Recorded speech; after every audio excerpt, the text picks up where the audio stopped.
Well, everybody, welcome back to Smoke Your Pipe and Be Silent. It's been a while since I made my last video, and the reasons for that are many. I think one of the biggest ones is just it's been a very crazy busy season for me with finishing my master's thesis and working and trips and things like that. And I've had a 4-week internship in a church. It's kept me busy, and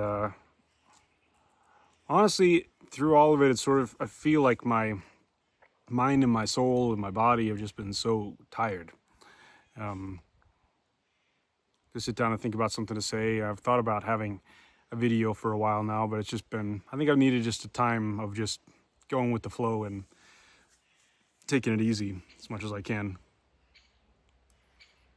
But things have calmed down. I've had several weeks of time on my own in this internship, which has been very nice. And now I'm back home in the north of Sweden, sort of getting going with summer. I have vacation for a few weeks, which is nice. Parents are coming to visit soon from the US, which will be fun. And that's it. I'm sitting on a little porch I have in my house here. Well, this isn't my house, but this is on my property. Smoking some luxury twist flake from Eric Stokeby. Or is it Peter Stokeby? Stokeby's luxury flake. Luxury twist flake is a Virginia flake with a coconut topping, which if I had known that, I probably would not have bought it, but a lot of people speak very highly of this blend. I enjoy it sometimes. I think it's a little tasteless for me, but I hear aging it a while does wonders, so I've got some aging. But it's nice enough. I think it's a good summer blend for its own way. So I'm giving it a go here. I find that it really smokes better in some pipes than others. This current pipe I'm smoking in now is not the best one for it, but it is a good summer blend, I think. And I find that it really tastes better with the fold and stuff method of flake tobacco rather than rubbing it out for whatever reason. I think I get more flavor out of it.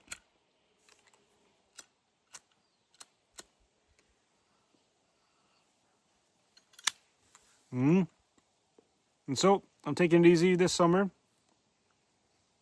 trying to let my soul catch up. And with that, I've had some thoughts that I thought, well, maybe I'll make a video and get that process going again. And the process that I've been thinking about right now is the difference between right and wrong versus good and evil versus life and death. And I've had this theme has popped up in several places, which has made me think about it. One of my mentors during my internship was talking about this, and then I'm reading a book that brought up something similar that made me think, I'm seeing this in two different places. There's something to be said about that. And the book I'm reading is called Som om Gud inte finns, en bok om sekularisering of Magnus Malm, which in English is As If God Didn't Exist, a book about secularization. And the book is about how the church is really guilty of secularizing the world. Strangely enough. Where does secularization come from? It doesn't come from when worldly or non-Christian ideas come into the church or society, but it's rather when it has to do with when the church stops living out its true message. And he goes through several different ways that happens. And one of the ways that he talks about is when we have such a fixation on what is right versus what is wrong, as opposed to what is good. And what he means by that then is that, we can end up becoming a judgmental group because we're so focused on what the right way to live is, what what things in society are evil or wrong, that we should, or evil that we should oppose, which we could very well be correct in thinking we should do. But the Apostle Paul writes that you should not be overcome by evil, but overcome evil with good, not overcome evil by what is right.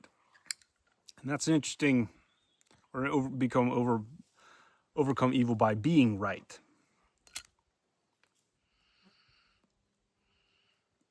And that's worth putting in your pipe and smoking for a minute. In the Church of Sweden, we have a lectionary sort of weekly text that we go through in the church year. And this past Sunday's was the woman caught in adultery in John 8. And as the story goes, the people who are trying to sort of trick Jesus with a dilemma come with a woman who's been caught in adultery and says, the law of Moses says we should stone her. What do you say? That's right. What it would be right to do according to the rule book is to stone her. What Jesus says, the famous words, and if you who are without sin cast the first stone. Wait a minute. Did Jesus sort of choose to not follow what is right in this category? Because it would be right to stone her. But there is another layer to things.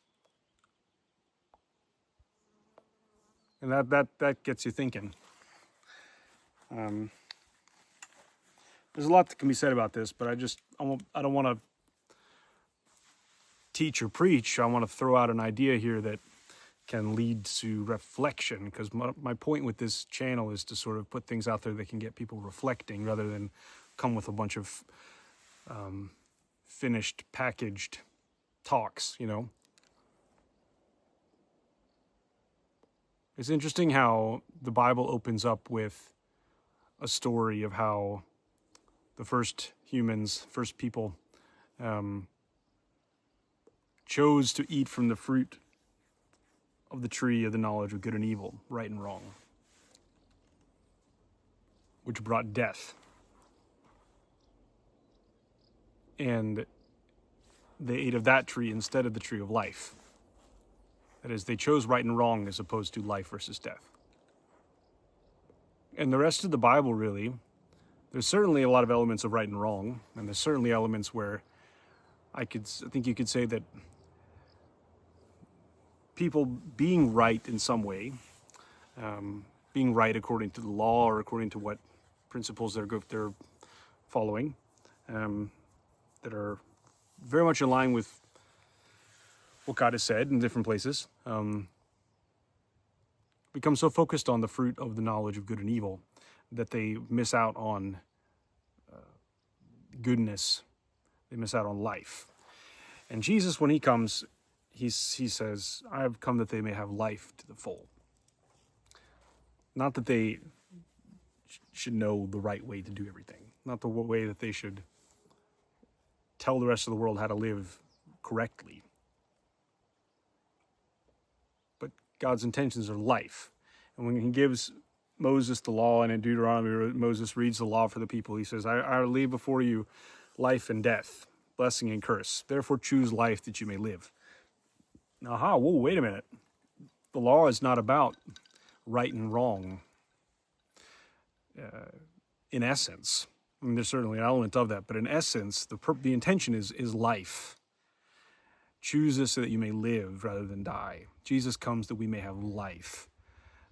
Jesus dies on the cross and rises again to conquer death. It's a life and death.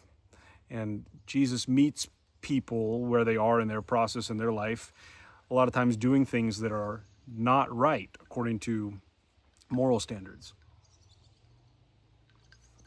Zacchaeus, who's up in the tree, who's a tax collector and tricked people out of money, he did a lot of wrong things. And the right thing, it would be right to call him out and say, you know what, Zacchaeus, you've tricked a lot of people.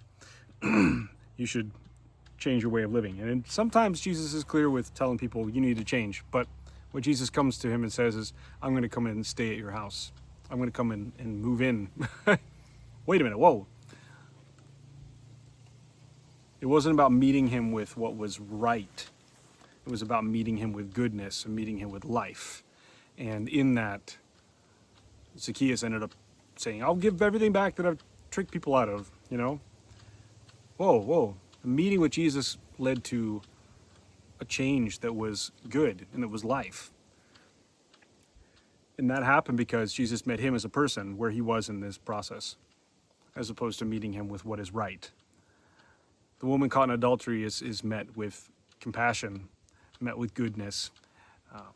And Jesus tells her, go and sin no more. Obviously, she was doing something wrong. But the point is what we focus on leads to what message we preach, and also how we live, you know? When we live in terms of when we think that we know what's right and the rest of the world needs to align itself after that. The world is wrong in different ways and it needs to change its act.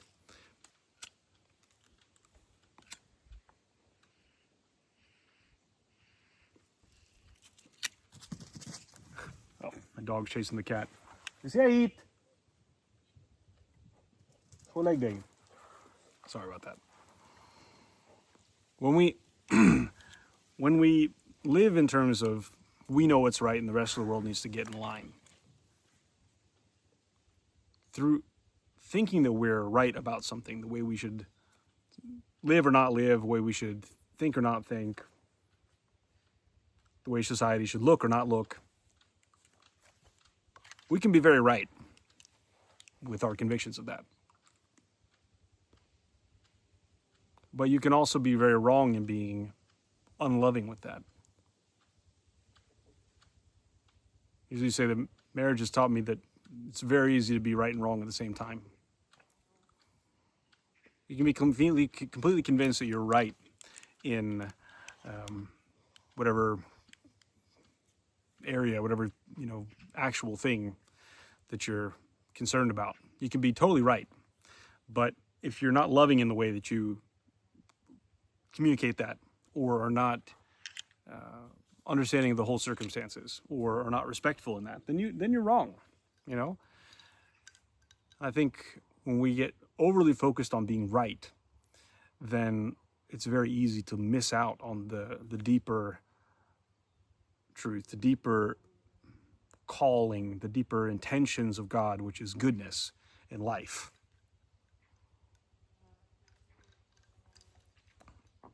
So fill in the blank, in whatever situation you can be convinced that society is wrong in, or that somebody is wrong in, or you yourself are wrong, and maybe you're beating yourself up over ways that you're living that are definitely not right.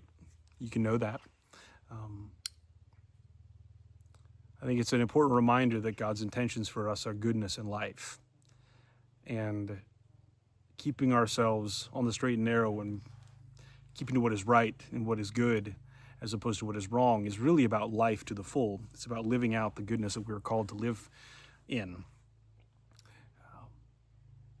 And when we can live that way, when we can be more focused on what is good and more focused on what brings life, then it changes the way that we meet people. And it changes the way that we see people. It changes the way that we share the truth. And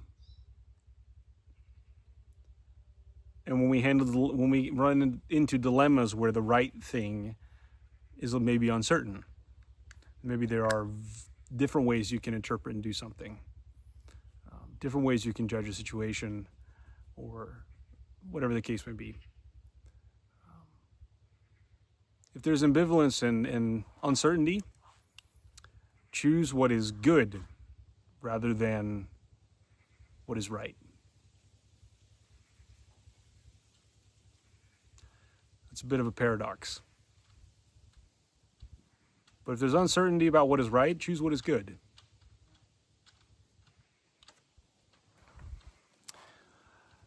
This has been Smoke Your Pipe and Be Silent. I'm going to sit and think about this a bit.